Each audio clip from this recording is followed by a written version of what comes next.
Hello everyone, I am Dr. Alpanagar Naik from Shrimati CB Adarsh Vidya Mandir Junior College, Gandhi Bagh, Nagpur.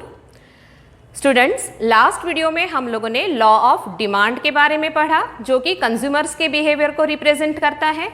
आज मैं आप लोगों को law of supply पढ़ाने वाली हूँ जो प्रोड्यूसर्स के बिहेवियर को रिप्रेजेंट करता है। किसी भी प्रोड्यूसर का मेन मोटो क्या होगा? Every producer want to earn more profit. हर एक जो प्रोड्यूसर है वो ज़्यादा से ज़्यादा लाभ कमाना चाहता है, अर्थात प्रॉफिट अर्न करना चाहता है। आज हम लोग सबसे पहले मीनिंग ऑफ सप्लाई पढ़ेंगे, लॉ ऑफ सप्लाई पढ़ेंगे और उसके अजम्पशंस और एक्सेप्शंस पढ़ेंगे। Meaning of supply: the word supply implies the various quantities of a commodity offered for sale by producers during a given period of time at a given price, and it is related to time and price. Supply is a flow concept and it refers to the amount of a commodity that the firms producers offer for sale in the market. Law of supply पढ़ने के पहले हम लोग supply की definitions पढ़ते हैं। Paul Samuelson के according supply refers to the relation between market price and the amount of goods that producers are willing to supply. देखिए स्टेटमेंट ऑफ द लॉ, देखिए, other things being constant, higher the price of a commodity, more is the quantity supplied, and lower the price of a commodity, less is the quantity supplied. Other things being constant, it means हर एक law के कुछ ना कुछ assumptions होते हैं, कुछ मान्यताएं होती हैं। तो यहाँ पे हमें ये समझ में आता है कि other things being constant या unchanged रहने पर higher the price of a commodity, more is the quantity supplied. Price ज़्यादा होंगी तो प्रोड्यूसर क्वांटिटी सप्लाई ज़्यादा करेगा, प्राइस कम होंगी तो क्वांटिटी सप्लाइड कम होगी।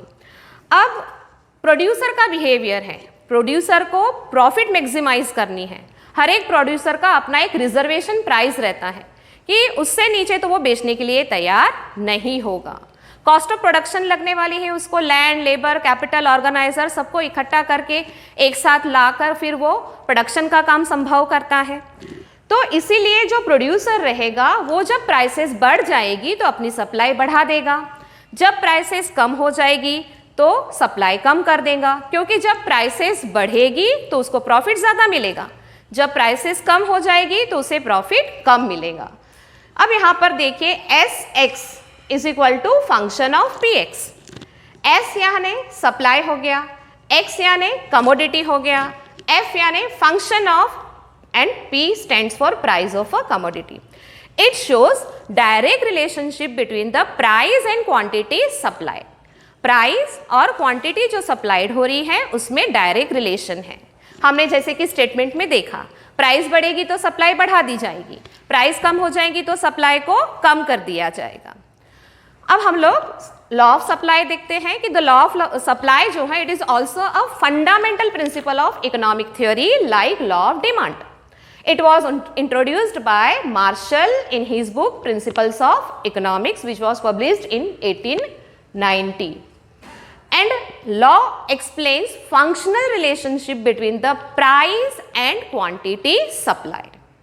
Statement of the law भी हमने जैसे कि देखा, other things being constant, higher the price of a commodity, more is the quantity supplied, and lower the price of a commodity, less is the quantity supplied. In simple words, other factors remaining constant, a rise in price results in a rise in the quantity supplied and vice versa. Thus, there is a direct relationship between the price and quantity supplied. Law of supply हम लोग supply schedule और supply curve के help से समझेंगे। Price of a commodity x दिया हुआ है और सप्लाई ऑफ कमोडिटी इन केजेस दी हुई है। प्राइस हमें रुपीज़ में दिया हुआ है। जब प्राइस 10 है तो सप्लाई ऑफ कमोडिटी 100 है। प्राइस 10 से 20 होने पे कमोडिटी 200 हो रही है, 20 से 30 होने पे कमोडिटी 300 हो रही है। तो जैसे जैसे प्राइस बढ़ रही है वैसे वैसे सप्लाई ऑफ कमोडिटी भी बढ़ते जा रही है। It shows direct relationship between the price and quantity supplied. यही चीज़ हमने यहाँ पे शेड्यूल बनाया है। OX एक्सिस पे हमने क्वांटिटी सप्लाइड ली है, OY एक्सिस पे प्राइस इन रुपीस है। तो जब प्राइस 10 है, क्वांटिटी 100 है, प्राइस बढ़कर जब 10 से 20 हो रही है तो क्वांटिटी सप्लाइड भी बढ़कर 100 से 200 हो रही है, 30 होने पे 300, 40 होने पे 400 और 50 होने पे 500। तो ये सारे पॉइंट्स हमें मिल रहे हैं, ठीक है, ये जो हमें पॉइंट्स दिख रहे हैं, और जब ये सारे पॉइंट्स हम जोड़ देंगे तो हमें SS स्लोप जो कि अपवर्ड डायरेक्शन में जा रहा है, SS slopes upward from left to the right, जो कि हमें एक पॉजिटिव स्लोप बता रहा है। It shows direct relationship between the price and quantity supplied. हर एक लॉ की तरह लॉ ऑफ सप्लाई के भी कुछ ना कुछ अजम्पशंस हैं। सबसे पहला अजम्पशंस जो है constant cost of production. It is assume that there is no change in the cost of production. A change in the cost of production will affect the profit of the seller. Therefore, less quantity will be supplied at the same price. अब constant cost of production, देखिए production करने के लिए हमें various जो है factors of production लगते हैं, लैंड है, लेबर है, कैपिटल है, ऑर्गेनाइजर है। तो लैंड जो है उस पर हम रेंट देते हैं, लेबर को हम वेजेस देते हैं, कैपिटल पर हमें इंटरेस्ट देना होता है। तो कांस्टेंट कॉस्ट ऑफ प्रोडक्शन रहना चाहिए। कॉस्ट ऑफ प्रोडक्शन बढ़ जाएगा तो गुड्स की प्राइसेस बढ़ जाएंगी, कॉस्ट ऑफ प्रोडक्शन लेस हो जाएगा तो गुड्स की प्राइसेस कम हो जाएगी। Ultimately it affects the supply, ठीक है, इसलिए कांस्टेंट कॉस्ट ऑफ प्रोडक्शन ये मान के चला जाता है। देन अदर थिंग सेकेंड जो है वो है constant technique of production. It is also assume that technique of production does not change. Production की जो टेक्निक होती है वो चेंज नहीं होनी चाहिए। देखिए टेक्निक यदि इंप्रूव हो जाए, है ना, इंप्रूव टेक्निक ऑफ प्रोडक्शन में lead to an increase in the production. यदि टेक्निक बहुत अच्छी रहेगी तो प्रोडक्शन बढ़ाया जा सकता है। ट्रेडिशनल टेक्निक है, ओल्ड टेक्निक है तो प्रोडक्शन कम हो सकता है, तो सप्लाई कम हो जाएगी। इसलिए दिस इन टर्न में lead to an increase in the supply at the same price. So constant technique of production, production technique जो है उसे कांस्टेंट ही रहना चाहिए, ऐसा माना जाता है। Then no change in weather condition. It is assumed that there is no change in the weather conditions. Natural calamities like floods हैं, earthquakes हैं, etc. में decrease supply. और स्पेशली हम देखें तो एग्रीकल्चरल प्रोडक्ट्स जो होते हैं जो कि नेचर के ऊपर डिपेंड रहते हैं, मानसून के ऊपर डिपेंड रहते हैं, तो अच्छा वेदर कंडीशंस रहेगा तो अच्छा प्रोडक्शन हो सकता है। सो ये भी एज्यूम कर लिया जाता है कि no change in weather condition. It is assume that there is no change in the weather condition. Natural calamities जो हैं वो सप्लाई को अफेक्ट करेंगी। उसके बाद में फोर्थ अजम्पशंस जो है हमारा no change in the government policy. देखिए गवर्नमेंट की पॉलिसी जो होती है वो भी बदलती रहती है, टैक्सेशन पॉलिसी चेंज होती है, ट्रेड पॉलिसी चेंज होती है। It is also assume that government policies like taxation policy, trade policy etcetera remain unchanged. For example जैसे कि हम देखें कि फिक्सेशन ऑफ कोटाज होता है फॉर द रॉ मटेरियल्स, है ना, रॉ मटेरियल के लिए यदि कोई कोटा फिक्स कर दिया जाए, लिमिटेड कोटा ही इंपोर्ट करना है, या कुछ ऐसे इंपोर्टेड कंपोनेंट्स रहते हैं प्रोडक्शन के लिए जो बाहर से मंगवाए जाते हैं, उसका यदि कोटा हम यदि लिमिट में है, अब कोटा रॉ मटेरियल का ही लिमिट में है तो प्रोडक्शन कम हो जाएगा, सप्लाई जो है वो कम हो जाएंगी। तो ये गवर्नमेंट की जो पॉलिसी है, ट्रेड पॉलिसी, उसकी चेंजेस के कारण हो रहा है। So there is no change in the government policy. No change in transport cost. उसके बाद में नेक्स्ट जो हमारा अजम्पशन है ये मान के चला जाता है कि ट्रांसपोर्ट कॉस्ट जो है उसमें कोई भी परिवर्तन नहीं होगा, कोई चेंज नहीं होगा। It is assume that there is no change in the condition of transport facilities and transport cost. For example better transport facility increases supply at the same prices. अब देखो बहुत बार ऐसा होता है कि स्ट्राइक्स हो जाती है या hike in the price of the petrol हो जाता है, पेट्रोल डीजल जो है उसकी प्राइसेस बढ़ जाती हैं। अब जब पेट्रोल डीजल की प्राइसेस बढ़ जाएंगी तो ट्रांसपोर्टेशन कॉस्ट जो है वो भी बढ़ जाएंगी, है ना। तो ऐसी सिचुएशन में ये मान के चला जाता है कि no change in the transport cost, not affected by strikes और hike in the prices of petrol and diesel. Next हमारा अजम्पशंस जो है prices of other goods remain constant. Prices of other goods assumed to remain constant if they change the law of supply may not hold true because producer may transfer resources to other products। अब कोई existing product है जिसका production एक supplier जो है या जो producer है वो कर रहा है, बट मार्केट में उसी समय कोई दूसरा प्रोडक्ट ऐसा है कि जिसमें प्रॉफिट ज़्यादा है, जिसकी सेलिंग ज़्यादा है। ऐसी सिचुएशन में जो प्रोड्यूसर रहेगा एग्जिस्टिंग प्रोडक्ट को छोड़कर ये सोचेगा कि मेरे जितने भी रिसोर्सेज हैं वो क्यों ना मैं उस प्रोडक्ट में लगाऊं जहां से मुझे ज़्यादा प्रॉफिट मिल सकती है, क्योंकि हम प्रोड्यूसर के बिहेवियर को पढ़ रहे हैं। प्रोड्यूसर का बिहेवियर क्या मानता है? प्रोड्यूसर ये चाहता है कि ज़्यादा से ज़्यादा प्रॉफिट अर्न करना है। तो prices of other goods remain constant, ये मान लिया जाता है कि अदर गुड्स जो हैं उसके प्राइसेस भी कांस्टेंट रहेंगे। यदि वो चेंज हुआ तो लॉ ऑफ सप्लाई एप्लीकेबल नहीं होगा। Then last one is no future expectations.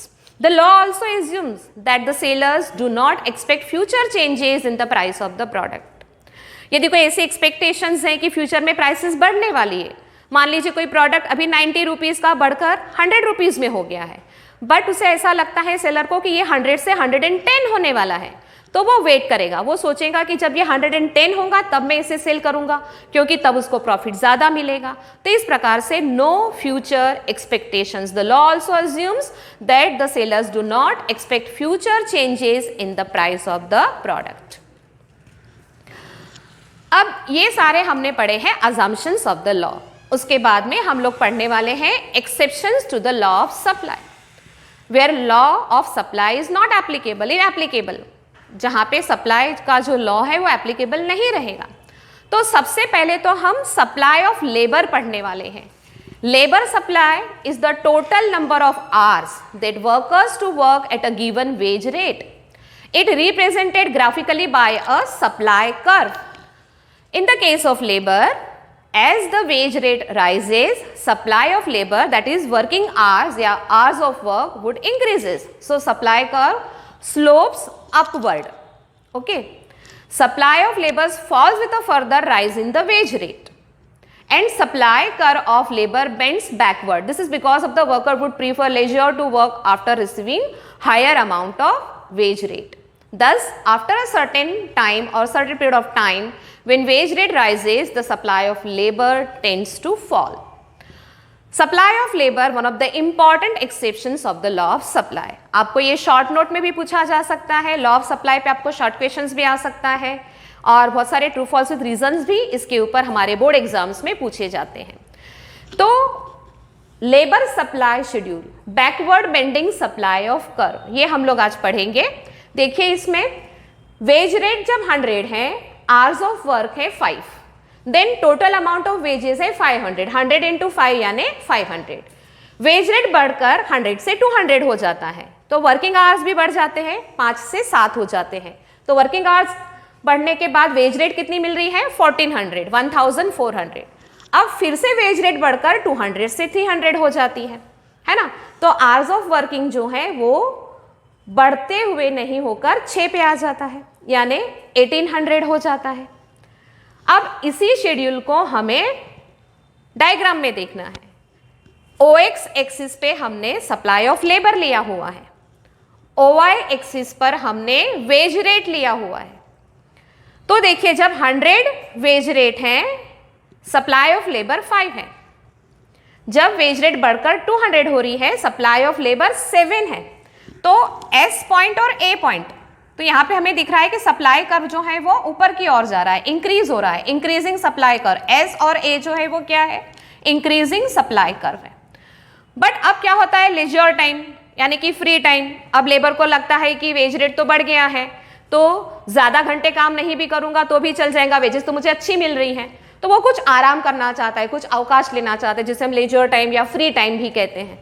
अब ये सिचुएशन से जो हमारा कर्व है वो बैकवर्ड हो रहा है, यानी कि पीछे की ओर मुड़ जा रहा है। तो ये हमारा जो SAS1 जो है backward bending labour supply curve, backward bending labour supply curve. तो SA जो है इंक्रीजिंग सप्लाई कर्व है और AS1 जो बता रहा है वो लेजर टाइम यानी कि फ्री टाइम बता रहा है। तो इस प्रकार से it is called as backward bending supply curve of labour. Then second जो हमारा एक्सेप्शन है वो है agricultural goods. The law of supply does not apply to agricultural goods as they are produced in a specific season and their production depends on weather conditions. हम लोग सभी जानते हैं कि एग्रीकल्चर जो है वो मॉनसून के ऊपर आधारित होता है। ऐसा नहीं है कि एग्रीकल्चरल प्रोडक्ट जो है उसकी डिमांड बढ़ जाए तो एकदम से सप्लाई बढ़ा दी जाएगी, रातों रात उसका प्रोडक्शन बढ़ा दिया जाएगा, ये पॉसिबल नहीं है। एग्रीकल्चरल गुड्स के लिए समय लगेगा, है ना, सप्लाई इंक्रीज करने के लिए। So due to unfavourable changes in the weather if the agricultural production is low, कभी कभी ऐसा भी होता है कि अनफेवरेबल सिचुएशंस रहती है, प्रोडक्शन जो है वो कम हो सकता है। So supply can not be increased even at a higher price, prices बढ़ भी जाए तो भी सप्लाई बढ़ाई नहीं जा सकती। देन नेक्स्ट है urgent need for cash. If the seller is in urgent need for hard cash, he may sell his product at which may even be below the market price. कभी कभी producer जो होता है, seller जो होता है, उसे अर्जेंट में पैसों की आवश्यकता होती है, ही नीड फॉर कैश। ऐसी सिचुएशन में वो क्या करेगा, कम प्राइसेस पर भी अपने प्रोडक्ट को सेल करने के लिए रेडी हो जाएगा। So he may sell his product at which may even below the market price, market price से भी कम प्राइस में वो बेचने के लिए तैयार हो जाएगा। पेरिशेबल गुड्स, है ना, पेरिशेबल गुड्स कौन से गुड्स होते हैं, नाशवान प्रोडक्ट जिसे हम बोलते हैं, वेजिटेबल्स हो गए, बेकरी आइटम्स हैं, एग्स हैं, है ना। So in the case of perishable goods the supplier would offer to sell more quantities at a lower prices to avoid losses. कभी कभी आप लोग देखिए, जब सब्जी वाले जो होते हैं उनका उठने का टाइम हो जाता है, रात का समय हो जाता है, तो ऐसी सिचुएशन में वो कम पैसों में भी माल अपना निकालने की इच्छा रखते हैं, क्योंकि पेरिशेबल प्रोडक्ट है, सब्जियां खराब हो जाएंगी, दूसरे दिन काम नहीं आएंगी। देन नेक्स्ट है रेयर गुड्स। रेयर गुड्स क्या हो गए, जैसे पेंटिंग्स हैं, है ना, एंटिक गुड्स हैं। So supply of rare goods can not increase और decrease according to its demand, even if the price is rise supply remains unchanged. Price बढ़ भी जाए, इनकी सप्लाई, अच्छी पेंटिंग जो एक बार बन गई उसकी सप्लाई एकदम से बढ़ाई नहीं जा सकती। So rare goods. तो इस प्रकार से आज हमने exceptions to the law of supply भी देखे, जहां पे लॉ ऑफ सप्लाई जो है वो एप्लीकेबल नहीं है। Thank you.